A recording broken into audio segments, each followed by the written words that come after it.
When my husband casually said, "My friends think you're not remarkable enough for me, I could do better," I simply replied, "Then go find better." That same day I quietly canceled our plans, the gifts, everything. 2 weeks later at 4 a.m. his closest friend called me in tears. "Please answer. Something happened tonight and it's about you." I woke up to Emmett packing a suitcase. "What are you doing?" I asked, still groggy, checking the clock. 6:15 in the morning. "I'm going to Marcus's place for a few days." He didn't look at me, just kept folding shirts with aggressive precision. "I need space to think about our relationship. About whether this is really what I want." I sat up. "Whether what is what you want?" "This. Us." He gestured vaguely at our bedroom, at me, at the 7 years of marriage contained in furniture and framed photos. "You're a great person, Cora. But my friends have been asking questions. About why I'm with someone who doesn't really have ambitions. Someone who's just comfortable. Not impressive." The word landed like a slap. Sienna said something last night that really stuck with me. She said I was too remarkable to be with someone unremarkable. And I think she's right. He zipped the suitcase. "So I'm going to take some time. Figure out if I want to stay in this marriage or if I want to find someone more aligned with where my life is going." He walked toward the door, suitcase in hand. "Emmett," I said. He turned back, probably expecting tears, expecting me to beg him to stay.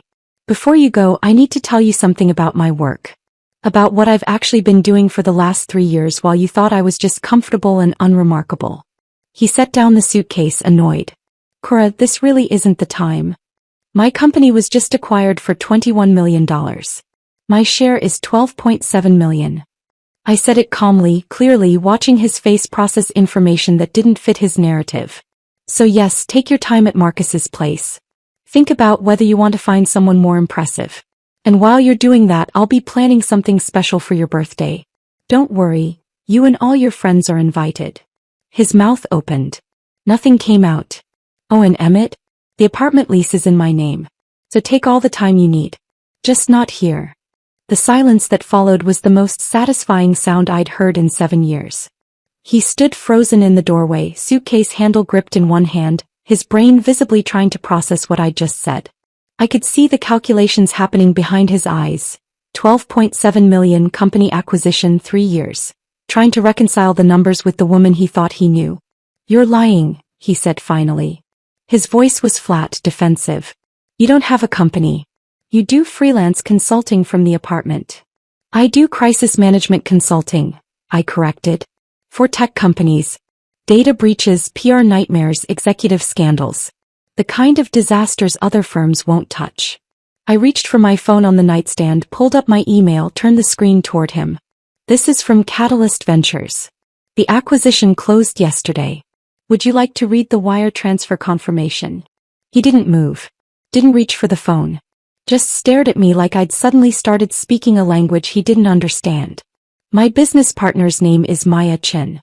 We started the firm 3 years ago, right around the time you got that promotion you were so proud of. Remember? When you came home talking about your new title and your raise and how you'd finally made it." I set the phone back down. "I was happy for you. I made your favorite dinner. I listened to you talk about your success for 2 hours. I never mentioned that I'd just signed my first 7-figure client." "Why?" The word came out strangled. "Why wouldn't you tell me?" "I thought about that.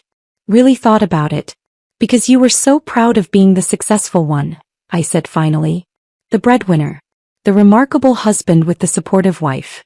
And I actually thought, that letting you have that narrative was what a good wife did. That making myself smaller so you could feel bigger was love." I got out of bed, walked past him to the closet. Started pulling out clothes for the day. A simple black dress. Professional. The kind of thing I wore to client meetings when I needed to project authority.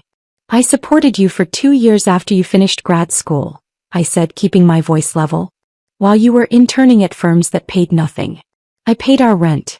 I paid our bills. I never mentioned it because I thought that's what partners did." Emmett was still standing in the doorway, pale now, the suitcase hanging forgotten in his hand. "Last year when your firm restructured and cut your salary, I covered the shortfall. You were embarrassed, so I didn't make a big deal about it. Just quietly transferred money from my business account to our joint account so you wouldn't have to worry." I pulled the dress off its hanger. The Tesla you've been test driving every weekend? I made a down payment last week. $20,000. Surprise. Cora. The apartment we live in, the lease is in my name. Has been since before we got married. You moved in with me, not the other way around. I turned to face him. The furniture, the art on the walls, the car you drive, I bought all of it. Not because I was keeping score, but because I thought we were building a life together. I thought we were partners. His face had gone from pale to gray. I didn't know. No, you didn't. Because you never asked. The words came out sharper than I'd intended, years of suppressed frustration finally finding their edge. In 7 years of marriage, you never once asked me what I was really working on. What I cared about. What I was building. You just assumed I was there to support your career, your dreams, your ambitions. The unremarkable wife with the remarkable husband. I walked past him into the bathroom, started brushing my teeth. Through the mirror, I could see him still standing there, processing, trying to find his footing in a conversation that had completely escaped his control. I met you 9 years ago, I said around the toothbrush. At that coffee shop in Portland. You were a grad student with big dreams about changing the world through architecture. You had this way of talking about buildings like they were living things, and I fell hard. I rinsed, set down the toothbrush. We got married at my parents' vineyard in Napa. Small ceremony, just family and close friends. I wore my grandmother's dress. You cried during your vows. You promised to see me, really see me for the rest of our lives. The memory sat between us like something tangible. For the first few years I thought you did see me. I thought we were happy. I worked my freelance consulting jobs, contributed to bills, supported your career. Made your favorite meals. Went to your work events. Smiled at your colleagues. Listened to you talk about your projects for hours. I met his eyes in the mirror. I was very good at being the woman in the background. The steady presence that required no attention. I thought that's what you wanted, Emmett said quietly. You never said you wanted more. I shouldn't have had to say it. I turned to face him directly. You should have asked. In 7 years, you should have wondered at least once if there was more to me than what you could see on the surface. He set down the suitcase finally, ran his hands through his hair. I don't understand. If you had all this success, this company, this money, why did you hide it? Why did you let me think that I was unremarkable? I finished for him. Because I thought you needed to be the successful one. I thought that's what you wanted. And maybe, I paused, surprised by the realization even as I said it out loud. Maybe I was testing you. Seeing if you'd love me when you thought I was ordinary. When there was nothing impressive about me to reflect well on you. The test results were in. He'd failed spectacularly. You said Sienna told you I was unremarkable, I said. When was that conversation? Last night. At dinner. He looked uncomfortable. A bunch of us went out after work. Marcus, Devin, Harper, Sienna. We were talking about relationships, careers, life stuff. And Sienna, she didn't mean it in a bad way, she just said she thought I could probably do better. That I was too accomplished to be with someone who didn't have the same level of ambition. And you agreed with her. It wasn't a question, but he answered anyway. I thought she had a point. I nodded slowly. Hey. So this morning you woke up and decided to pack a bag. To go to Marcus's place and think about whether you wanted to stay married to your unremarkable wife. Is that about right? When you say it like that. How should I say it, Emmett? I walked back into the bedroom, started making the bed. You were leaving me. Not with conversation or honesty or any attempt to work through whatever you were feeling. You were just packing a suitcase and walking out at 6 in the morning so you could avoid the mess of an actual breakup. He winced. I was going to call you later. Explain everything properly. How generous. I smoothed the comforter, fluffed the pillows. Well, you don't have to call now. You can explain everything properly right here. Tell me exactly what made you think I was unremarkable. I'm genuinely curious. Emmett shifted his weight, deeply uncomfortable now. It's not that you're unremarkable. It's just, you don't have ambitions. You work from home. You don't have a title or a career path or a 7-figure income. He stopped. Or a multi-million-dollar company. Or clients in 6 countries. Or acquisition offers from 2 Fortune 500 companies. I sat down on the edge of the bed. Which part of that sounds unambitious to you? I didn't know about any of that. Because you never asked. I repeated it, letting it sink in. 7 years, Emmett. You never asked. The morning light was starting to filter through the blinds, casting stripes across the bedroom floor. Somewhere outside I could hear traffic building, the city waking up, people starting their ordinary days with their ordinary problems. My problem was no longer ordinary. "I want you to go to Marcus's place," I said finally. "I want you to take your time thinking about whether I'm remarkable enough for you. And while you're doing that, I'm going to be doing something too." "What?" "Planning your birthday party." I smiled, but it wasn't warm. "You said your friends are all invited, right? Marcus, Devin, Harper, Sienna? The ones who think I'm so unremarkable." He nodded slowly, wary now. "Good. Because I already have a reservation at Atelier Rousseau for your birthday. I made it 4 months ago. Michelin-starred restaurant, 3-month waitlist, the works. I was going to surprise you with a private dinner, just the two of us." I stood up, walked to my closet, started getting dressed. "But I think I'm going to modify the reservation. Make it a group event. Something memorable." "Cora, what are you planning?" I pulled the black dress over my head, zipped it up.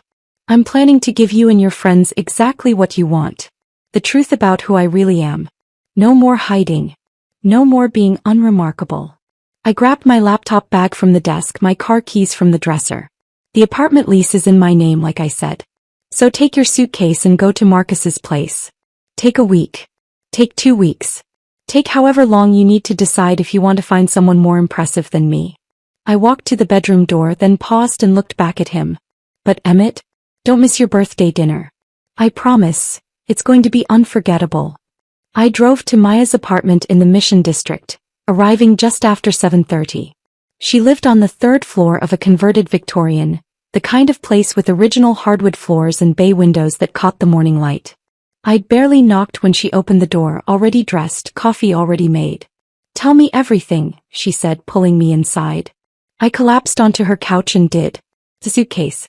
The speech about being unremarkable. The way he'd looked at me when I told him about the acquisition. The invitation to his birthday dinner that was going to become something else entirely.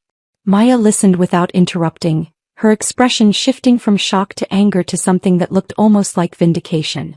When I finished, she poured us both coffee and sat down across from me. 3 years, she said quietly. 3 years you've been hiding what we built because you were afraid of how he'd react. I wasn't afraid. Yes, you were. You were terrified he'd feel diminished. That he'd be threatened. That he wouldn't be able to handle having a wife who was more successful than him. She set down her cup. And guess what? You were right. The second his friends questioned whether you were remarkable enough, he started packing a suitcase. The words stung because they were true. Maya and I had met in college freshman year, randomly assigned as roommates in a dorm that smelled like old carpet and ambition. She was studying computer science. I was studying business management. We'd stayed up late talking about the companies we'd build someday, the impact we'd make, the way we'd change industries that desperately needed changing. After graduation, we'd gone separate ways for a few years. She'd worked at a tech startup in Austin. I'd done consulting for various firms in San Francisco. But we'd stayed close, talking every week, sharing ideas, watching each other's careers develop. Then 3 years ago, over drinks at a wine bar in North Beach, Maya had pitched me an idea. Crisis management for tech companies, she'd said. But not the corporate BS kind. The real kind. When a company has a data breach and millions of customer records get exposed. When an executive gets caught doing something awful and the board needs damage control. When everything is on fire and the traditional PR firms are too scared to touch it. I'd been intrigued immediately. Why us? Because we're good at putting out fires. Because we understand tech. And because no one expects 2 women to walk into a room and fix what their overpaid consultants couldn't. She'd grinned. Also, we'd make a fortune. She hadn't been wrong. We'd started small. Maya handled the technical side.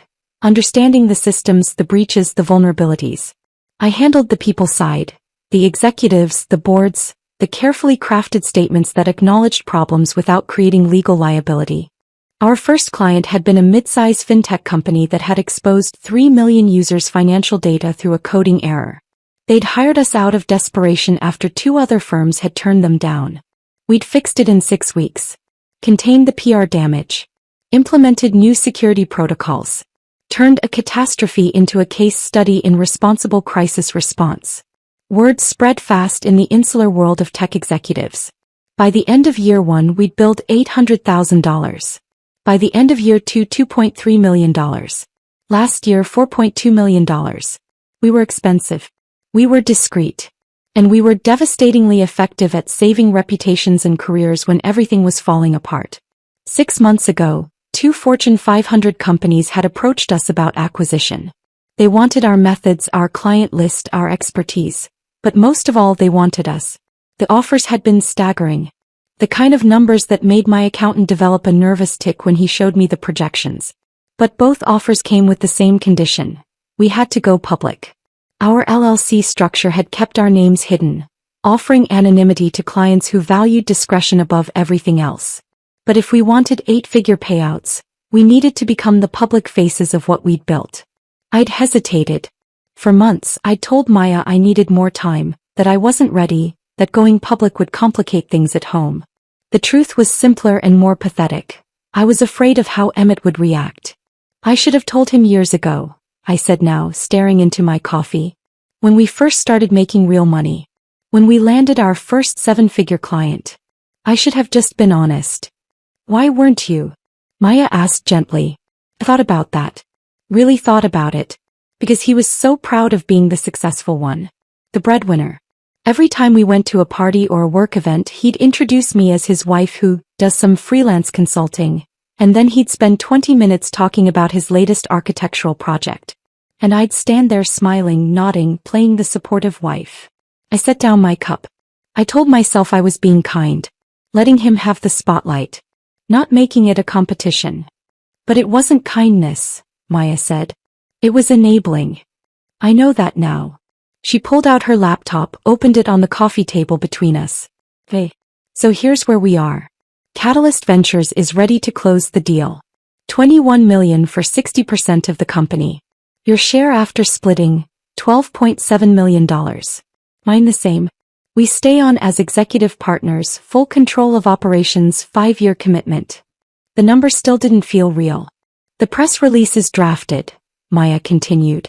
Jordan McNulty is handling PR. He's coordinated with TechCrunch, Forbes, Entrepreneur Magazine, all the major business outlets. The story goes live the night of Emmett's birthday. Ashfordshire Crisis Management acquired by Catalyst Ventures. 2 women built an 8-figure company while everyone was looking the other way. She glanced up at me. That's the angle Jordan wants to lead with. The invisible founders. The women who built something extraordinary while staying completely under the radar. It's a good story, Cora. People are going to eat it up. I thought about Emmett seeing that story. About Marcus and Devin and Sienna and Harper. All the friends who'd decided I wasn't remarkable enough. Scrolling through their feeds and seeing my face beside Maya's. Seeing the numbers. Seeing the truth they'd been too lazy or too dismissive to discover on their own. When's the board meeting? I asked. Friday. 3 days from now. The investors want to finalize terms, sign papers, make it official. Maya closed her laptop. Are you ready for this? Really ready? Because once we do this, there's no going back to invisible. We're the face of the company. Every success, every failure, every decision, it's public now. I'm ready, I said. And I meant it. That afternoon, I went home and pulled out every piece of documentation I'd been maintaining for the past 3 years. Partnership agreements with Maya. Client contracts with NDAs and confidentiality clauses. Bank statements showing wire transfers and quarterly earnings. Tax returns that told a story Emmett had never bothered to read. I'd been supporting us financially for the last 18 months. Ever since his architecture firm had gone through restructuring and cut his salary by 30%. He'd been embarrassed, angry at himself, worried about money. I'd quietly transferred funds from my business account to our joint account, covering the difference so seamlessly he'd never noticed. The apartment we lived in. My name was the only one on the lease. I'd bought it 5 years ago before we got married, back when I was still freelancing and saving aggressively. Emmett had moved in after the wedding.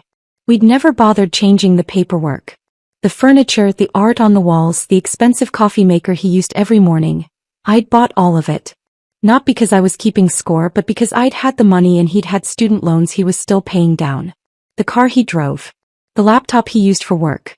The tailored suits that photographed well at client meetings. All of it funded by the unremarkable wife doing her freelance consulting from home. I made copies of everything, organized it chronologically, created a simple presentation with clean slides and undeniable numbers. Then I pulled up the folder I'd labeled Support 2 years ago when Emmett had graduated and started looking for work. 2 years of rent payments while he interned at firms that paid nothing but promised experience. The $15,000 I'd loaned him for professional camera equipment, high-end gear for architectural photography that would make his portfolio stand out. He'd promised to pay me back when he got his first real paycheck. That was 4 years ago. We'd never discussed it again. The $8,000 website redesign by a professional developer who'd made Emmett's online portfolio look slick and sophisticated. The $3,000 I'd spent on his membership to the American Institute of Architects. The countless dinners and client lunches I'd funded while he was networking and building connections. I'd never thought of it as keeping score. I'd thought of it as partnership, as investment in our shared future, as the invisible work that held relationships and households together. But looking at the numbers now, spread across my desk in neat columns of debits and credits, I realized I'd been subsidizing more than his career. I'd been subsidizing his ego. Funding the fiction that he was the successful one, the remarkable one, the generous husband who'd been kind enough to marry someone ordinary. My phone buzzed. A text from Emmett. Can we talk? I've been thinking about what you said. I stared at the message for a long moment. Then I typed back. Not yet. Enjoy your time at Marcus's place. We'll talk at your birthday dinner. Another buzz, almost immediate. About that. Maybe we should cancel the dinner. Keep this between us. I smiled at the screen. He was starting to understand that something was coming. Starting to feel the first tremors of the earthquake I was about to trigger. No, I typed back. Your friends were instrumental in helping you see how unremarkable I am. They deserve to be there when you find someone better. Dinner is still on. Saturday, 8 p.m. Atelier Rousseau. Don't be late. I silenced my phone and went back to my documentation. 3 days until the board meeting. 10 days until Emmett's birthday. 10 days until everyone who'd ever called me unremarkable learned exactly what they'd been too blind to see. I pulled up the reservation for Atelier Rousseau on my laptop and clicked the modification button. Changed the party size from 2 to 12. Added a note requesting the semi-private dining room with presentation capabilities. Then I called the restaurant directly. This is Cora Ashford. I have a reservation for the 15th. I'd like to make some special arrangements. The maitre d' at Atelier Rousseau was a woman named Colette, French accent still thick despite 20 years in San Francisco. She listened to my requests with the practiced neutrality of someone who'd seen everything. The semi-private dining room, yes, we have availability for your date. And you'd like presentation equipment. A screen and connection for my laptop. Nothing elaborate. Just clean and professional. Of course. And the menu. The chef's tasting menu. All 12 guests. Wine pairings. I paused. And Colette, I need absolute discretion. The guest of honor doesn't know about the modifications I'm making. Something flickered in her expression. Curiosity maybe, or recognition of a story she'd heard variations of before. Naturally, Ms. Ashford. We pride ourselves on discretion. I hung up and immediately my phone buzzed with a text from Emmett. His first of what would become many. This is crazy. Can we please just talk? I set the phone face down on my desk and went back to work. Over the next 3 days the messages came in waves. 19 texts, each one revealing exactly how little he understood about what had broken between us. Day 1 was anger. You're being completely irrational about this. I was just being honest. That's what we're supposed to do in a marriage. Day 2 shifted to confusion. I don't understand why you're shutting me out. Can we at least talk like adults? This silent treatment is childish. By day 3 he'd moved to conciliation. I didn't mean it the way it sounded. You know how I get when I'm stressed. Work has been intense and my friends were just trying to help me process. Can we please just sit down and talk this through? I responded to exactly 0 messages. In my crisis management work, I'd learned that silence was often more devastating than confrontation. When companies faced scandals, the worst thing they could do was engage in back and forth with critics. It gave the story oxygen, kept it alive, allowed the narrative to spiral in unpredictable directions. Better to go quiet. Let the other side fill the vacuum with their own fears and projections. Let them imagine the worst possible scenarios. I could feel Emmett starting to panic by day 5. Please, Cora. Just tell me what I can do to fix this. I know I messed up. I know I said something hurtful. But we've been together 7 years. That has to count for something. Please. Day 6. Marcus says I should give you space, but I can't just sit here not knowing what you're thinking. Are you planning to leave me? Are you talking to a lawyer? Please just tell me what's happening. The mention of a lawyer was interesting.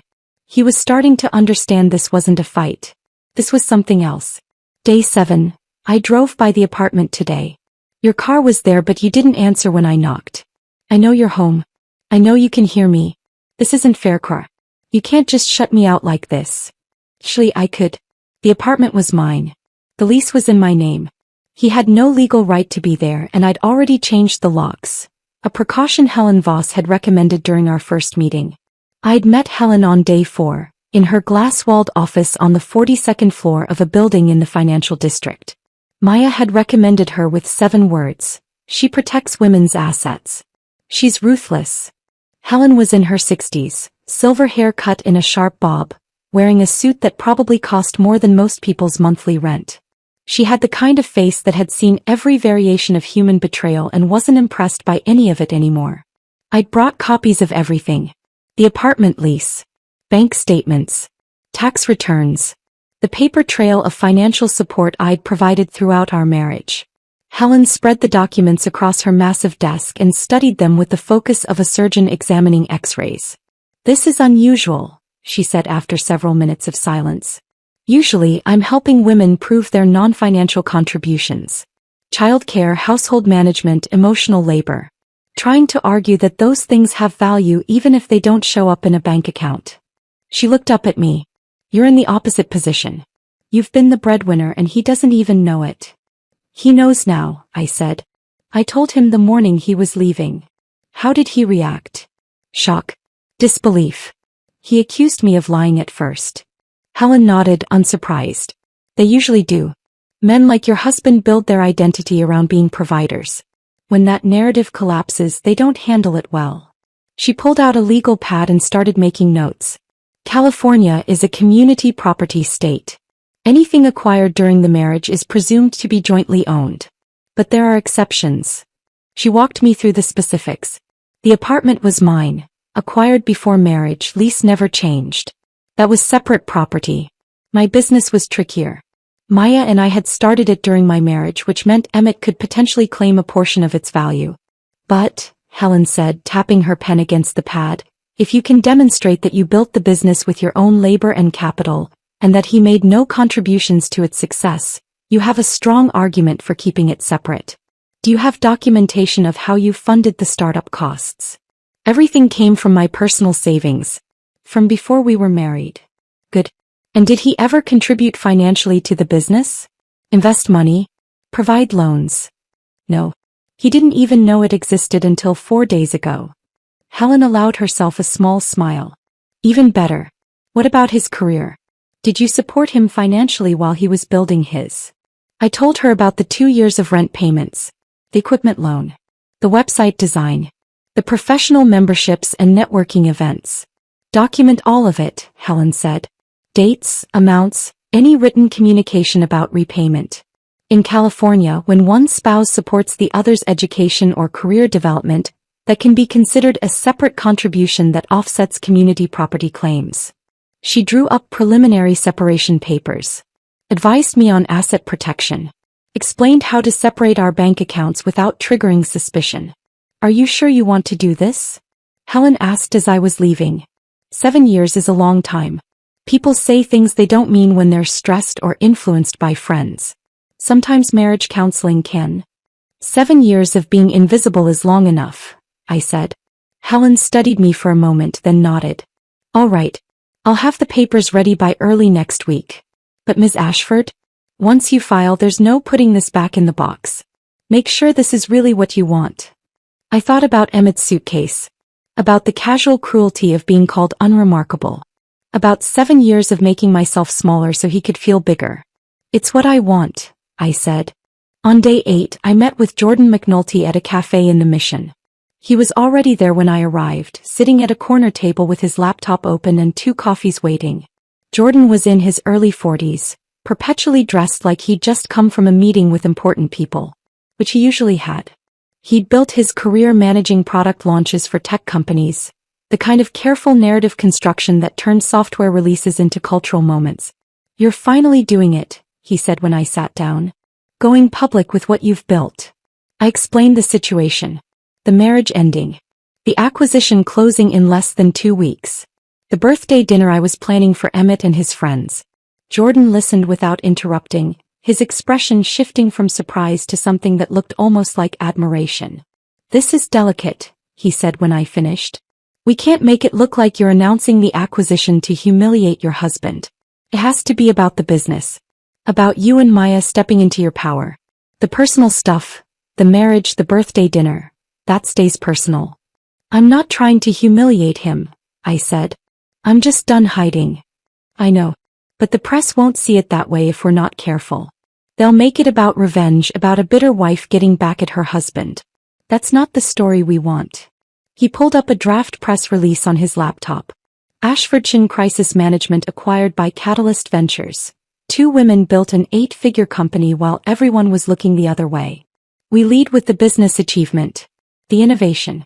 The fact that you've been handling some of the biggest tech crises of the last 3 years and nobody knew your names. That's the story. When does it go live?" "I'm thinking Saturday night. 11 p.m. After your dinner." He glanced at me. "That gives you your moment with Emmett and his friends. Then while they're all processing what you told them, the press release hits. By morning it's everywhere. Tech blogs, business news, LinkedIn. The story becomes about your success, not about your marriage. Can you coordinate with Forbes? TechCrunch? Already have. They're hungry for this story. Secret female founders who built something massive? That's catnip for business press right now." He closed his laptop. "But Cora, I need you to understand something. Once you're visible, you can't go back to invisible. People will have opinions about you. About your business. About your marriage. They'll dissect your life on social media. Are you ready for that?" I thought about the last 7 years. About introducing myself as Emmett's wife at parties and watching people's eyes glaze over with disinterest the moment they learned I just did some consulting. About being remarkable in secret because I was afraid of what visibility would cost. "I'm ready," I said. On day 14, the morning of Emmett's birthday, I woke at 5 a.m. to an email from Maya with the subject line, "We did it. Wire transfer confirmed. We're rich. $12.7 million just hit your account. Check it." "I'll wait." I pulled up my banking app with shaking hands. The number was there. Undeniable. 7 figures followed by more figures than I'd ever seen in my personal account. I waited for euphoria. For tears. For some big cinematic moment of triumph. Dad, I felt calm. Like I'd been walking through fog for 7 years and someone had finally turned on the sun. The money wasn't the point. The point was I'd built something real while everyone was looking the other way. I'd proven, to myself if no one else, that remarkable wasn't something someone else got to decide about you. I got out of bed and walked to my closet. Pulled out the midnight blue silk dress I'd bought last week specifically for tonight. Simple cut, expensive fabric, the kind that whispered instead of shouted. I showered, did my makeup, styled my hair. When I looked at myself in the mirror, I barely recognized the woman looking back. Not because I looked different, but because I felt different. Thought. Present. Done disappearing. My phone buzzed. Another text from Emmett. "See you tonight?" I smiled at the screen and typed back. 8 p.m. Don't be late. I arrived at Atelier Rousseau at 7:45, parking in the structure across the street. The evening air was cool, typical for San Francisco in late September, carrying that salt and fog smell from the bay. I walked the 2 blocks to the restaurant, my heels clicking against the pavement in a steady rhythm that felt like a countdown. The restaurant's exterior was understated, just a brass plaque beside a dark wooden door, the kind of place that didn't need to announce itself because everyone who mattered already knew where it was. I'd walked past it a dozen times with Emmett over the years, watching him slow down each time, his eyes lingering on the couples disappearing through that door into whatever magic waited inside. "Someday," he'd say. "When I really make it, we'll go there." I'd made the reservation 4 months ago. Back when I still thought we meant something. Colette was waiting inside, elegant in black, her French accent still thick despite what I knew was 20 years in San Francisco. She recognized me immediately. We'd spoken on the phone 3 times in the past week, finalizing details. "Miss Ashford," she said, extending her hand. "Everything is prepared exactly as you requested." "Thank you, Colette." She led me past the main dining room, past tables of well-dressed couples speaking in low voices over wine that cost more per bottle than most people's weekly groceries. We went through a corridor lined with black and white photographs of the Parisian food markets, then through a door into the semi-private dining room I'd reserved. It was perfect. The table was set for 12 champagne flutes catching the light from the Edison bulbs overhead. The menus were already placed. I'd pre-selected the chef's tasting menu, 7 courses, wine pairings with each. In the corner, discreet but visible, was the screen and projector I'd requested, already connected to the restaurant's Wi-Fi network. "The presentation equipment is ready," Colette said. "You'll be able to connect directly from your laptop. And I've briefed the sommelier. Champagne will be poured when you give the signal." I pulled out my laptop, tested the connection. The first slide appeared on the screen, a simple title slide with my company logo. I advanced through the presentation quickly, making sure everything was in order. The acquisition announcement, the financial documentation, the timeline of support. All of it clean, professional, undeniable. "Perfect," I said, disconnecting. "I'll reconnect when I'm ready." "Will you be joining the party immediately, or would you prefer to wait at the bar?" "The bar," I said. "I want to watch them arrive."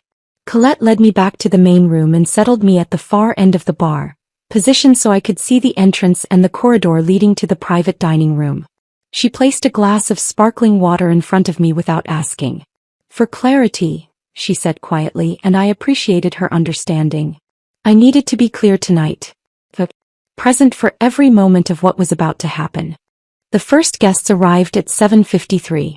Marcus and Devin, Emmett's college roommates, both of them dressed in suits that screamed finance money. Marcus had put on weight since I'd last seen him at a barbecue 2 summers ago. Devin had shaved his head, probably trying to get ahead of the balding that was clearly winning. They looked around with confusion, checking their phones, comparing notes. Through the window, I watched them show each other their text messages. Invitations I'd sent from an unknown number claiming to be from Emmett. Colette greeted them smoothly, confirmed they were here for the Ashford party, and led them to the private dining room. I watched their faces as they passed. Curiosity, uncertainty, the beginning of that social anxiety that comes from not knowing what role you're supposed to play. Harper arrived next at 7:57, Emmett's colleague from Morrison and Associates. I'd met her exactly 3 times in 7 years. Twice at company holiday parties and once at a dinner celebrating Emmett's promotion. She was the kind of woman who dressed like she was perpetually on her way to an important meeting. Sharp blazer, crisp blouse, heels that added 3 inches but somehow still looked practical. She greeted Marcus and Devin with the kind of professional warmth that didn't quite reach genuine friendship, and I realized she probably didn't know them well either. We were all supporting players in Emmett's life, kept carefully separated so we never compared notes. At 8 o'clock exactly, Sienna walked in. I'd never met her in person, but I recognized her from the photos Emmett had shown me. Tall, blonde, the kind of pretty that looked expensive to maintain. She was wearing a dress that probably cost what most people spent on rent. Emerald green, fitted, the kind that demanded attention in any room. This was the woman who'd told Emmett I was unremarkable. The friend whose opinion had mattered more than 7 years of marriage. I watched her greet the others with easy confidence. Watched her laugh at something Marcus said, watched her settle into the room like she belonged there. Like this was her party, her celebration, her stage. Not for long. Colette offered champagne. Sienna accepted. The others followed suit. They clustered in the private dining room, visible through the glass partition, their body language shifting from confusion to that forced social energy people adopt when they're not sure what's happening but don't want to seem uncool. I checked my phone. 8:02. Emmett was late. Then the door opened and there he was. He stood in the entrance for a moment, scanning the restaurant, and I watched the confusion bloom across his face when he spotted his friends through the glass. He pulled out his phone, checked it like he might have missed a message explaining what was happening. He was wearing the charcoal suit I'd bought him 18 months ago when he'd made senior design lead. The one I'd had tailored specifically to his measurements at a shop in North Beach that charged $200 just for the alterations. The Italian leather shoes I'd given him last Christmas, the ones he'd worn to every important meeting since then. He looked successful. Polished. Like a man who had his life figured out. I knew exactly how much of that image I'd funded. His eyes swept the room searching and finally landed on me at the bar. I watched him process it, his wife alone watching him, something unreadable in her expression. He started walking toward me, his face cycling through emotions. Confusion gave way to hope, hope tinged with uncertainty. Uncertainty bleeding into the beginning of fear as he registered something in my posture that told him this wasn't going to be the reconciliation he'd convinced himself was coming. "Cora," he said when he reached me. "What's going on? Why are Marcus and Devin here? And Sienna?" "It's your birthday dinner," I said calmly. "I invited the people whose opinions matter most to you. But I thought you said we should talk. I thought it would be just us. We will talk. In front of your friends. The ones who helped you see how unremarkable I am." I stood up, smoothed my dress. "Come on. Everyone's waiting." I started walking toward the private dining room. Behind me, I heard Emmett following, his footsteps hesitant, his breathing slightly elevated. He was starting to understand that something was wrong, that the script he'd written in his head wasn't the one I was about to perform. Colette opened the door to the private dining room. The conversation inside stopped as everyone turned to look at us. I watched Sienna's expression shift from curiosity to something more guarded. Watched Marcus and Devin exchange a glance. Watched Harper set down her champagne glass with careful precision. "Thank you all for coming," I said, stepping into the room with the authority I usually reserved for boardrooms full of panicking executives. "Please everyone sit. I wanted to celebrate Emmett's birthday with the people who matter most to him." Emmett entered behind me, still confused, looking between his friends and me like he was trying to solve a puzzle with pieces that didn't fit. "Cora, what is this?" His voice carried an edge of desperation. "It's exactly what I said. Your birthday dinner." I moved to the head of the table, positioning myself so everyone could see me clearly.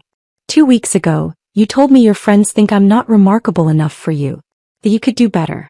I thought your friends should be here when you find out exactly how remarkable I've been." I saw the moment it registered. The way his face went pale.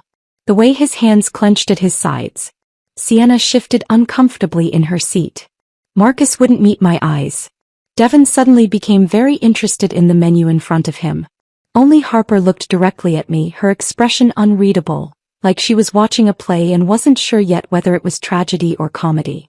"Everyone here has champagne except you and me," I said, looking at Emmett. "Should we get glasses? We have so much to celebrate." Colette appeared silently at the door, 2 champagne flutes on a tray. She set them down at the remaining 2 seats, one at the head of the table where I stood, one beside it where Emmett was still frozen. "Please," I gestured to his chair. "Sit. This is your party after all." He sat slowly, like a man walking into a trap he could see but couldn't avoid. The room was completely silent except for the soft sound of champagne being poured, bubbles rising in crystal, the anticipation thick enough to taste. I picked up my glass and smiled at the table full of people who'd decided I wasn't worth noticing. "Shall we begin?"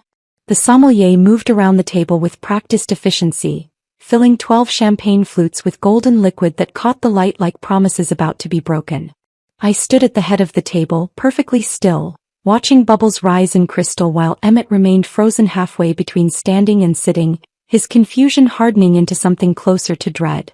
When the last glass was filled and the sommelier had retreated through the door with a discreet nod, I let the silence stretch. Let it become uncomfortable. Let everyone in that room marinate in their uncertainty for exactly 15 seconds before I spoke. 2 weeks ago, I began, my voice level and clear. Emmett came home and told me that his friends think I'm not remarkable enough for him. That he could do better. The words landed like grenades. Sienna's face drained of color so fast I thought she might faint. Marcus suddenly developed an intense interest in the napkin folded on his plate. Devin's jaw tightened. Harper, the only person in the room who looked genuinely surprised rather than guilty, turned to stare at Emmett with an expression I couldn't quite read. "And you know what?" I continued, keeping my tone conversational, almost light. "He was absolutely right." I saw the confusion ripple through the room. This wasn't the script anyone had expected. I'm not remarkable enough. I'm remarkable in ways he never bothered to notice. In ways none of you bothered to ask about. I pulled out my phone, connected it to the screen in the corner. The first slide appeared. Clean, professional, undeniable. This is my company. Ashfordshire Crisis Management. The logo filled the screen. Simple. Elegant. Professional. For 3 years, while Emmett was collecting his architecture awards and introducing me at parties as his wife who does some freelance consulting, my business partner Maya and I have been running a boutique crisis management firm specializing in tech companies. I advanced to the next slide. A list of services, carefully worded to protect client confidentiality but specific enough to convey scope. We handle the disasters other consultants won't touch. Data breaches affecting millions of users. PR nightmares involving executive misconduct. Corporate scandals that could destroy companies if mishandled. We're discreet, we're effective, and we're very, very expensive. Next slide. Client testimonials with names redacted. Case studies with identifying details removed. Revenue charts showing exponential growth over 3 years. I heard someone inhale sharply. Couldn't tell who. Last year we billed $4.2 million. This year we're on track for $6.8 million. 6 months ago, 2 Fortune 500 companies approached us with acquisition offers. I let that information settle, watching faces process numbers that didn't match the narrative they'd constructed about who I was. This morning, I said, advancing to the next slide, we finalized the acquisition. The announcement from Catalyst Ventures filled the screen. Official letterhead. Legal language. And at the bottom, the number that had made my accountant's hands shake when he'd shown me the wire transfer confirmation. 60% of the company sold to Catalyst Ventures for $21 million. My share, after splitting with my partner and paying out early investors, $12.7 million. The silence that followed was absolute. Not even breathing sounds.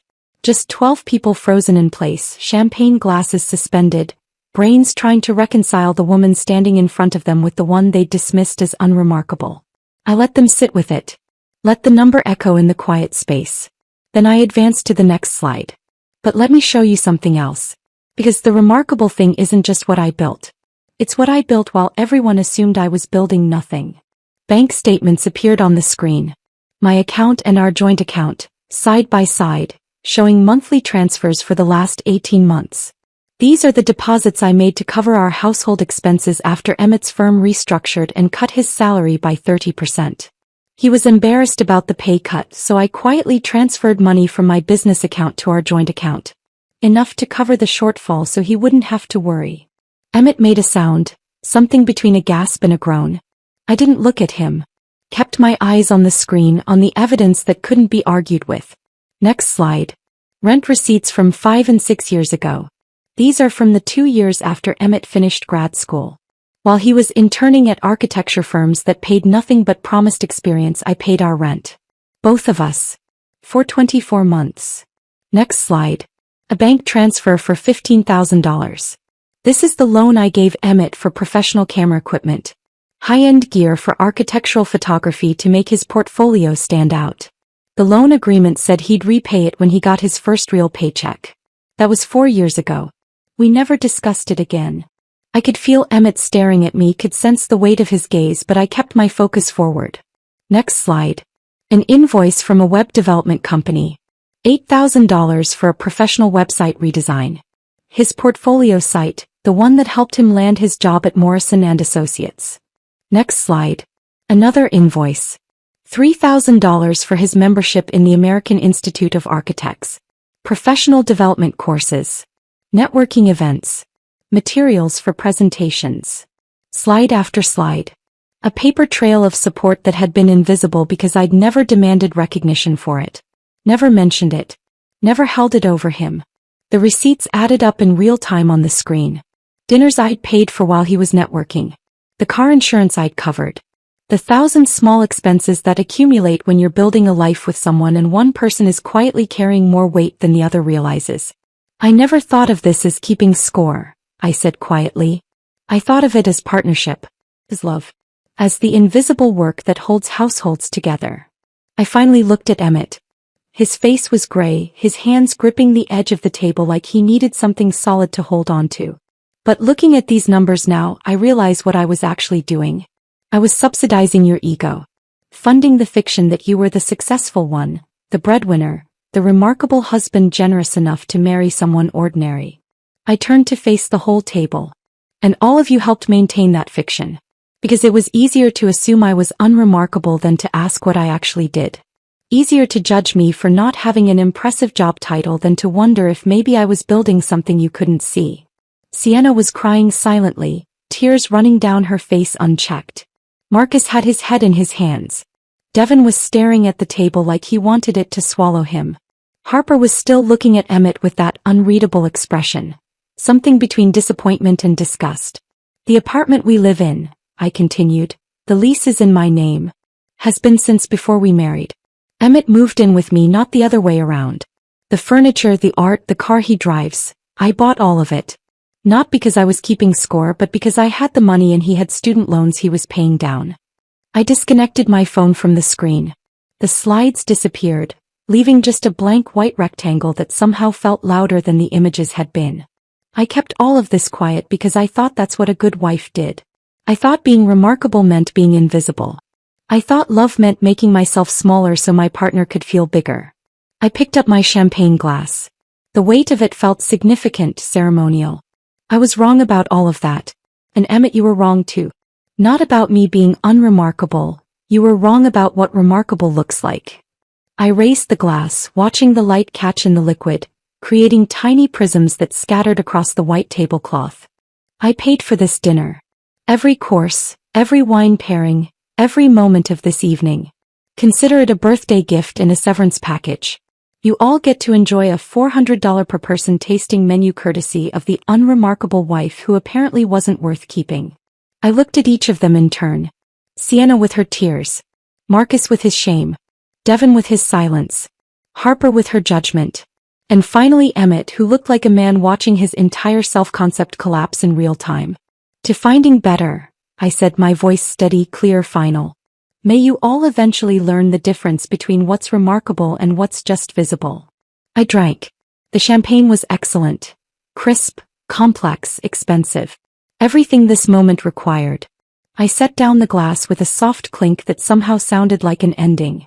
Then I walked out of Atelier Rousseau into the cool San Francisco night, leaving behind the birthday dinner, the marriage, and the life I'd built around people who'd never bothered to look closely enough to see me. Behind me, through the glass, I heard the explosion of voices, shock and anger and confusion all colliding at once. But I didn't look back. I'd said everything that needed saying. The rest was just noise. The walk to my car felt longer than it was. Every step away from Atelier Rousseau was a step into a version of my life I'd never imagined. Not divorced, not yet, but fundamentally changed in ways that couldn't be undone. I drove home on autopilot, barely registering the traffic lights or the streets I'd driven down 1,000 times. My hands were steady on the wheel. My breathing was even. I felt calm in a way that should have been unsettling but somehow wasn't. The apartment was dark when I let myself in. I didn't turn on the lights. Just walked to the windows overlooking the city and stood there, watching San Francisco prepare for sleep. Lights dimming in office buildings, last calls wrapping up in bars, the pulse of the city slowing to its nighttime rhythm. My phone was on silent but I could see it lighting up on the counter. Text after text. I didn't read them. Instead, I sat down on the couch in the darkness and waited. For what, I wasn't entirely sure. Grief maybe. Regret. The emotional aftermath of detonating 7 years of marriage in front of an audience. But none of that came. Just that same clear, calm certainty that I'd done exactly what needed to be done. I must have dozed off at some point because I was startled awake by my phone ringing at 4:17 a.m. The screen showed an unknown number. San Francisco area code. I stared at it for 3 rings, debating whether to answer before curiosity won out. Hello. Please. A woman's voice wrecked with crying. Fiskora. Something happened tonight and it's about you. I sat up straighter, trying to place the voice through the tears and gasping breaths. Please answer. Please. I need to talk to you. I did answer, I said. Who is this? It's Sienna. From the dinner. I'm so sorry. I'm so sorry. Sienna. The friend who told Emmett I was boring. who'd started the conversation that led to him packing a suitcase and announcing he could do better. I stood up, walked to the kitchen, poured myself a glass of water. Let her cry while I drank it. Sienna, I said finally, my voice calm and clinical, the tone I used with clients in crisis. It's 4 a.m. What happened? After you left, she managed between sobs. Everything fell apart. Emmett tried to explain it away. Tried to say you were exaggerating, that the company wasn't really yours, that you were just trying to make him look bad. I leaned against the counter, phone pressed to my ear, waiting. But Harper pulled out her phone. She found the press release. It went live at 11. It's everywhere, Cora. Everywhere. TechCrunch, Forbes, LinkedIn. Crisis management firm Ashfordshire acquired for 8 figures. Your picture is right there with your partners. The whole story about building the company in secret. I pulled up my own phone with my free hand, scrolled through notifications I'd been ignoring. He was right. Jordan's press release had exploded across the tech news ecosystem. My face and Maya's were on the homepage of TechCrunch. Forbes had already posted an article with the headline, The Invisible CEOs, How 2 Women Built an 8-Figure Company While No One Was Watching. We all just stared at him, Sienna continued, her voice breaking. We sat there in that restaurant with your champagne and your expensive dinner, and we stared at the man who told us his wife was unremarkable while the entire internet learned the truth. And what did Emmett do? I asked. He tried to leave. Just stood up and tried to walk out. But Marcus stopped him. Said they weren't done talking. So we all followed him outside onto the sidewalk. I could picture it. The 5 of them standing on the street outside one of San Francisco's finest restaurants. Saturday night crowds walking past, having the kind of confrontation that draws stares. We were angry, Sienna said. All of us. Even Devin, who never gets angry about anything. We felt used. Like Emmett had been lying to us too, making you look small so he could look big. What did you say to him? Marcus asked why you would hide success like that from your own husband unless you didn't trust him. Devin asked if Emmett had ever actually asked about your work or just assumed he knew everything worth knowing about you. She paused, struggling to control her breathing. And Emmett couldn't answer. He just stood there with his mouth opening and closing, and he couldn't answer. I heard muffled sounds in the background, Sienna blowing her nose, trying to pull herself together. Harper was the worst, she continued. She just looked at him with this expression of complete disgust and said, You've been living off your wife's money while telling us she was nobody. And that's when Emmett broke down. Broke down how? Crying. Right there on the sidewalk. Started saying he didn't know that you'd hidden it from him, that it wasn't fair for you to ambush him like that in front of everyone. Sienna's voice dropped to almost a whisper. But Marcus said something that shut him up completely. What did Marcus say? He said, Did you ever ask? In 7 years of marriage, did you ever ask your wife what she was really working on, what she cared about, what she was building? Or did you just assume she was there to applaud you? The question hung between us through the phone line. The same question I'd been asking myself for weeks now. Had Emmett ever really asked? Had he ever looked at me and wondered if there might be more beneath the surface than what he could see? The answer was obvious and painful. No. He never had. He didn't have an answer to that either, Sienna said. Just stood there crying while people walked past staring at us. Eventually Harper called him a car. Told him to go to Marcus's place like he'd planned and think about the kind of person he'd become. Is that why you're calling? I asked. To give me updates on Emmett's breakdown? No. I'm calling because, she broke off, crying harder. Because I need you to know we were wrong. So completely, devastatingly wrong. About you. About what remarkable looks like. About everything. I waited for her to continue. I started that conversation, she said. At dinner 2 weeks ago. We'd all had too much wine and we were talking about relationships and careers and life stuff. And I said, God, I said you were sweet but boring and maybe Emmett should think bigger. Maybe he should be with someone more ambitious, more exciting, someone who matched his level of success. And everyone agreed, I said. Not a question. Yes. Everyone agreed. Because it was easy to look at you and make assumptions. Easy to see a quiet wife at work events and think she must not have anything interesting going on. Easy to never ask questions. Sienna, I said, my voice harder now. Why are you calling me at 4 a.m? Because Emmett is destroyed and I don't know if he's crying because he hurt you or because everyone knows the truth now. And I need to know which one it is. I need to know if there's any part of him that actually feels bad for what he did to you or if he's just embarrassed that everyone found out. I thought about that distinction. The difference between remorse and regret. Between feeling sorry for the harm you caused and feeling sorry for the consequences you're facing. Those are two very different things, I said. Yes. Sienna's voice was small. They are. And I don't think it's the first one. You're probably right. Is there any chance, she asked suddenly, desperately, any chance you could forgive him? That you could try again? He's been texting all of us saying he understands now, that he sees what he did, that he wants to make it right. I walked back to the window, looked out at the city starting to wake up. Early morning joggers. Delivery trucks. The sun just beginning to lighten the sky from black to deep blue. No, I said. There isn't a chance. But if he's really learned, if he's really changed. Sienna, he didn't change. He got caught. There's a difference. I leaned my forehead against the cool glass. And even if he had changed, even if this somehow transformed him into a person capable of seeing me clearly, I don't want to be there for his transformation. I don't want to be the test case for his growth. So it's really over? It was over the moment he packed that suitcase, I said. Everything since then has just been epilogue. She was quiet for a long moment. Then, what you did tonight, showing us all the truth like that, was it revenge? I considered the question honestly. No, I said finally. It wasn't revenge. Revenge requires wanting someone to suffer. I didn't want that.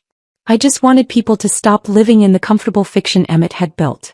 I wanted the truth to be visible. Well, it is now, Sienna said softly. Very, very visible. Good. Cora. Her voice was tentative now, like she was afraid to ask but needed to anyway. Do you hate us? For what we said, for how we talked about you? No, I said, surprising myself with the honesty of it. I don't hate you. I just don't think about you at all anymore. That seemed to land harder than hatred would have. I have to go, I said. It's late. Or early. Whatever this is. Hey, thank you. For answering. And I'm sorry. For all of it. I know, I said. But Sienna, don't call me again. I hung up before she could respond. The sky was definitely lighter now. Morning coming whether I was ready for it or not. I looked at my phone, at the 53 unread messages, at the notifications from news sites and LinkedIn and people I hadn't heard from in years suddenly reaching out to congratulate me. I turned the phone off completely. Then I went to bed and slept better than I had in months. I woke up at 11:30 to sunlight streaming through windows I'd forgotten to cover and the persistent buzz of my phone vibrating against the nightstand. For a moment I didn't remember where I was or why I felt simultaneously exhausted and wired. Then it all came back. The dinner. The presentation. Walking out of Atelier Rousseau. Sienna's 4 a.m. phone call. I reached for my phone and immediately regretted it. 53 unread emails. 27 missed calls. Text messages that had stopped loading because there were too many to display at once. I scrolled through the emails first, watching the subject lines blur past. Interview request Forbes. Podcast invitation How I Built This. TechCrunch wants to feature you. Entrepreneur Magazine Your Story. Book deal interest literary agent. Congratulations from former clients. Messages from investors I'd spoken to once at conferences years ago. Suddenly remembering my name and asking about expansion opportunities. 3 separate podcast producers wanting me to tell the story of building a company in secret. And the headlines. My God, the headlines. I opened Safari and typed my name. The results filled the screen. Secret CEO's marriage ends after husband calls her unremarkable. The woman who built an 8-figure company while her husband thought she was nobody. From invisible to unstoppable. One woman's revenge on being underestimated. Tech executive exposes husband's belittling at his own birthday party. Some articles were sympathetic, framing me as a woman who'd finally stood up for herself. Others were critical, using words like calculating and vindictive and public humiliation. One opinion piece questioned whether someone who would weaponize a birthday dinner had the emotional stability to run a crisis management firm. Everyone had an opinion. Everyone had a take. My life had become a story people told to prove whatever point they wanted to make about marriage, success, gender dynamics, or revenge. I set the phone down and went to make coffee. The apartment felt different in daylight. Emptier somehow, even though nothing had physically changed. It was still my furniture, my art on the walls, my coffee maker on the counter. But it felt less like home and more like a stage set waiting for the next scene. I was halfway through my first cup when someone knocked on the door. I looked through the peephole and saw Maya holding a paper bag and 2 to-go cups of coffee. "I brought reinforcements," she said when I opened the door. "Bagels from that place in the Mission you like. And better coffee than whatever you're drinking." She walked in without waiting for an invitation, set everything on the kitchen counter, and pulled me into a hug that lasted longer than either of us typically tolerated. "You did it," she said when she finally let go. "You actually did it." "Did what?" "Destroyed my marriage in front of an audience." "Stopped hiding." She opened the bag, pulled out bagels and cream cheese. "Stopped making yourself small. Stopped letting him take credit for the life you built." We settled on the couch with food and better coffee, and Maya filled me in on her morning. "I've given 3 interviews already. Forbes, TechCrunch, and NPR's Marketplace. Turned down 5 others because I figured we should coordinate our messaging." She took a bite of her bagel. "Jordan's been handling most of the press requests, but they specifically want both of us. The story of 2 women building something this big in secret. It's catnip for business media right now." "How bad is it?" I asked. "The personal stuff?" Maya pulled out her phone, scrolled through something. "It's everywhere. The dinner, the presentation, the acquisition announcement. Someone at the restaurant must have talked because there are details about what you said, what you showed on the screen. Twitter's having a field day. Half the people are calling you a hero. The other half think you're a villain." She handed me her phone. I scrolled through the tweets. "This is what we mean when we say women's work is invisible." She was literally funding his entire life and he called her unremarkable. Imagine being so fragile you can't handle your wife being successful. Men are embarrassing. She humiliated him at his birthday dinner in front of all his friends. That's not empowerment, that's cruelty. Play stupid games, win stupid prizes. He called her unremarkable. She showed receipts. Fair trade. I handed the phone back. "I don't know if I can read any more of that." "You shouldn't," Maya said. "None of it matters. What matters is we have a company to run and suddenly everyone knows who we are." She set down her bagel. "Do you regret it? The way you did it? Going public at the dinner instead of just filing for divorce quietly?" "I thought about that. Really thought about it." "No," I said finally. "I don't regret telling the truth. I regret that it took him calling me unremarkable for me to realize I'd been making myself invisible. That I'd spent 7 years shrinking so he could expand." Maya nodded slowly. "You know this changes everything, right? We can't go back to being anonymous. We're the face of Ashfordshire now. People are going to have opinions about us. About how we dress, what we say, who we date, what we believe. We're public figures now, whether we wanted to be or not." "I know. Are you ready for that?" I looked at my phone, at the 53 emails and 27 missed calls and the hundreds of social media notifications I hadn't even begun to process. "I guess I have to be." Maya stayed for another hour, helping me draft responses to the most important interview requests, coordinating with Jordan on messaging strategy, making a list of decisions that needed to be made about the company's public presence now that we were no longer invisible. When she left, I finally opened my personal email and found what I'd been avoiding. 12 messages from Emmett, sent throughout the night and early morning.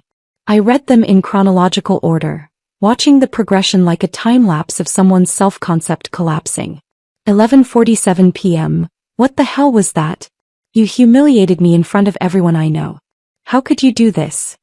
12:23 a.m. You planned this. You set me up. Made me look like a fool on purpose. 12:58 a.m. I know I said something hurtful, but you didn't have to destroy me publicly. That was cruel. 1:34 a.m. Everyone's texting me. The press release is everywhere. Why didn't you tell me? Why did you hide it? 2:15 a.m. I don't understand. You never told me you had a company. You never said you were successful. How was I supposed to know? 2:47 a.m. I didn't know you were supporting us financially. You never mentioned the rent payments or the loans. Why didn't you tell me? 3:03 a.m.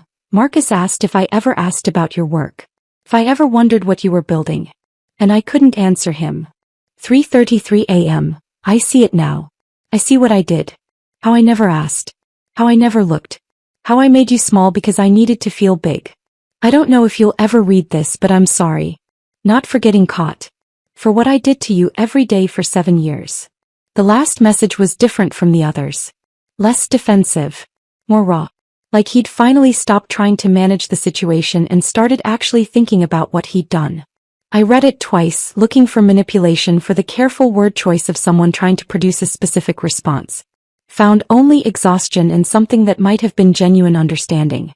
I deleted all 12 messages anyway. My phone rang. Helen Voss, my lawyer. Good afternoon, she said when I answered, her voice carrying a warning note I recognized from our first meeting. I hope you've been resting after your eventful evening. Barely. What's wrong? Emmett retained counsel this morning. Richard Castellano, family law.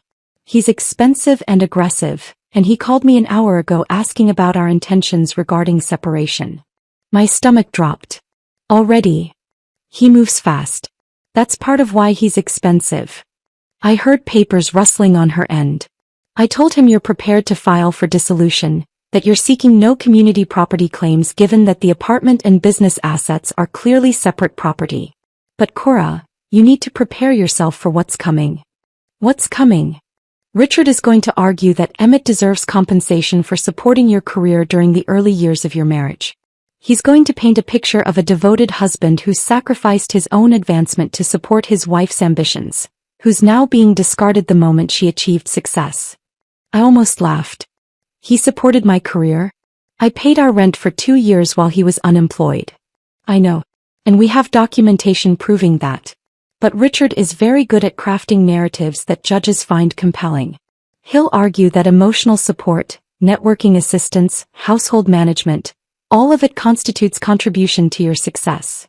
I walked to the window, looked out at the city below. Ordinary Sunday afternoon, people living their ordinary lives. No idea that mine was becoming something unrecognizable. What do I need to do? Nothing yet. Just be aware that this isn't going to be quick or quiet.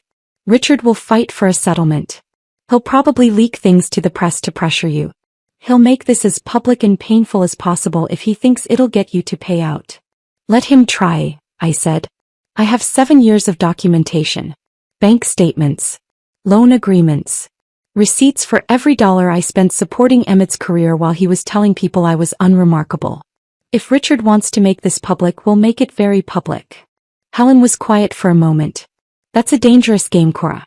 Divorce proceedings that play out in the media rarely end well for anyone. Neither does staying invisible, I said. After we hung up, I sat on the couch with my cold coffee and thought about what came next. Legal battles. Media scrutiny. Every detail of my marriage and my business dissected by strangers with opinions. My phone buzzed. A text from Jordan.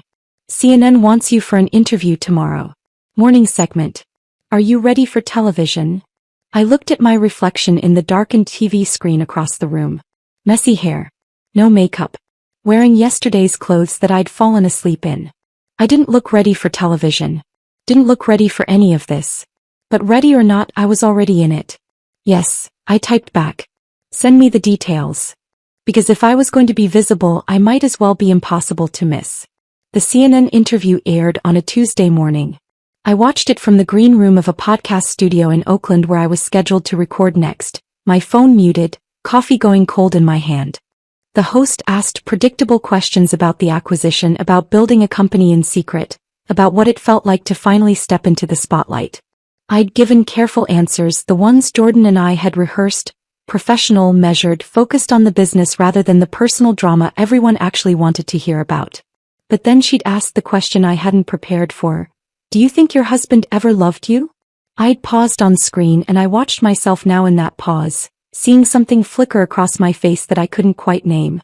I think he loved the version of me that fit into his story, I'd said finally. The question is whether that counts as love at all. The clip went viral within hours. By afternoon, it had been turned into memes, quoted in think pieces, debated on Twitter by people who'd never met either of us but had strong opinions about what love should look like. That was 8 weeks ago. Now it was early December and I was standing in the new offices Maya and I had leased in the financial district 43rd floor, looking out at the bay through floor-to-ceiling windows that made the whole city look like something we owned. The space was everything we'd dreamed about during those late nights 3 years ago when we were still building in secret. Exposed brick walls. Open floor plan with standing desks and collaborative spaces. A conference room with a view so stunning that clients sometimes lost their train of thought mid-sentence, distracted by the bridge and the water and the sense that they were making decisions at the top of the world. We had 40 employees now. Actual staff with business cards and email signatures and 401k plans. Clients in 6 countries. Revenue projections that made the $21 million acquisition price look quaint. Maya found me at the window, 2 coffees in hand. She passed me one without speaking and we stood there together watching the city move below us. Forbes article is live, she said finally. I pulled out my phone. There it was. The Invisible Powerhouses. How Cora Ashford built an 8-figure company while her husband thought she was unremarkable. The headline made me wince. I'd asked them to focus on the business, on the work Maya and I had done, on the innovative approach we'd taken to crisis management. But editors loved a personal angle, and my personal angle had become the story everyone wanted to tell. It's good, Maya said. Really good. They focused on the company, on our client success stories, on the methodology we developed. The personal stuff is just context. I scrolled through the article. He was right. It was well written, fair, comprehensive. But the pull quotes they'd chosen were all about marriage and invisibility and what happens when someone finally refuses to stay small. The comments are brutal, I said, scrolling further. Don't read the comments. Never read the comments. But I couldn't help myself. The opinions ranged from supportive to savage, everyone projecting their own experiences and grievances onto my story. She's a hero for exposing him. She's vindictive for humiliating him publicly. This is what feminism looks like. This is what narcissism looks like. I locked my phone and put it in my pocket. How are you doing? Maya asked. Really doing? I don't know, I said honestly.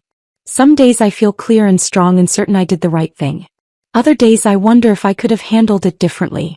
Been less public. Less dramatic. You weren't dramatic. You were honest. There's a difference. Tell that to the internet. Maya turned to face me fully. Cora, you spent 7 years making yourself invisible so your husband could feel impressive. You built a multi-million-dollar company while he was telling people you did some freelance work. When you finally told the truth about who you were and what you'd built, people called it revenge. But it wasn't revenge. It was just refusing to participate in his fiction anymore. I knew she was right. Knew it intellectually. But knowing something and feeling it are different things. My phone buzzed.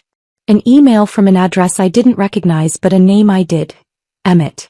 I stared at it for a long moment before opening it. Cora, I've had time to think. To really think about what I did, what I said, who I was. You asked me once what I thought about you, really thought, and I said my friends might have a point about you not being impressive enough. I've realized now that the only unimpressive thing in our marriage was my inability to see what was right in front of me. You were building an empire while I was building my ego. You were creating something meaningful while I was creating an image. I don't expect forgiveness. I don't deserve it. I just wanted you to know that I see you now. Really see you. And you're the most remarkable person I've ever known. I'm sorry it took losing you to figure that out. I read it twice, searching for traces of the feeling I'd had 9 years ago when I met him in that coffee shop in Portland. The excitement. The hope. The belief that we were building something real together. Found nothing but a quiet recognition that some lessons come too late. I deleted the email and put my phone away. He reached out again? Maya asked. Last time. I'm blocking the address. Good. We stood at the window for a few more minutes, watching the city, before Maya had to leave for a client meeting. I stayed behind, looking out at the bay, at the bridges connecting San Francisco to the rest of the world, at the boats cutting white lines through gray water. A month later I gave my first keynote speech. The tech conference in Austin had 2,000 people in attendance, most of them younger than me, hungrier than me, trying to build the kinds of companies Maya and I had already sold. I stood backstage in the wings, listening to my introduction, feeling the particular terror that comes from knowing you're about to walk onto a stage under lights bright enough to blind you. Please welcome Cora Ashford, CEO of Ashfordshire Crisis Management. The applause started and I walked out into the light. I talked for 30 minutes about invisibility as a strategy, about building in the shadows until what you've created becomes undeniable. I talked about the cost of making yourself small, about the years I'd spent diminishing my own accomplishments because I thought that's what partnership required. And I talked about the moment I decided to stop. Not because I wanted revenge, though that's how everyone framed it, but because I finally understood that remarkable wasn't something someone else got to decide about me. The applause when I finished was thunderous. People stood. Some were crying. Afterward, in the green room, a young woman approached me. She couldn't have been more than 25, eyes bright with that particular hunger that comes from wanting to prove yourself worthy of the space you occupy. My boyfriend told me I should focus on supporting his startup instead of building my own, she said. He said two entrepreneurs in a relationship would be too competitive. That someone needed to be the support system. What did you say? I asked. Nothing yet. But after hearing your talk, I'm going home and breaking up with him. I smiled. Good. Is that what you would do? In my position? I thought about that. About 7 years of supporting Emmett's career while quietly building my own. About the price of invisibility and the cost of visibility. About the woman I'd been and the woman I'd become. I'd ask yourself one question, I said. Does he make you feel bigger or smaller? Does being with him expand your sense of what's possible or contract it? If the answer is contract, you already know what to do. She nodded, thanked me, and walked away with the kind of determined stride that suggested she'd already made her decision. On a Friday evening in mid-December, 3 months after the dinner that changed everything, I stood in my apartment. My apartment paid for with money I'd earned, filled with furniture I'd chosen, and looked out at San Francisco glittering in the winter dusk. My phone buzzed. Maya asking if I wanted to grab dinner.